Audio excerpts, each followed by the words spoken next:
Google Doodle is a special, temporary alteration of the logo on Google's homepages that commemorates holidays, events, achievements, and people. The first Google Doodle honored the Burning Man festival in 1998, and was designed by Larry Page and Sergey Brin.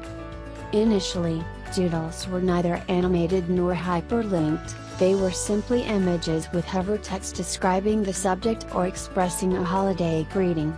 Doodles increased in both frequency and complexity by the beginning of the 2010s. In January 2010, the first animated doodle honored Sir Isaac Newton. The first interactive doodle appeared shortly thereafter celebrating Pac-Man, and hyperlinks also began to be added to doodles, usually linking to a search results page for the subject of the doodle.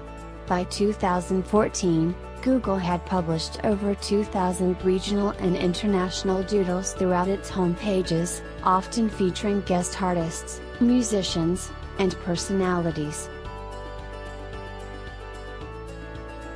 Hi, subscribe to my channel, and also press this bell icon so you never miss any new updates, cause whenever we upload new video you will get notification.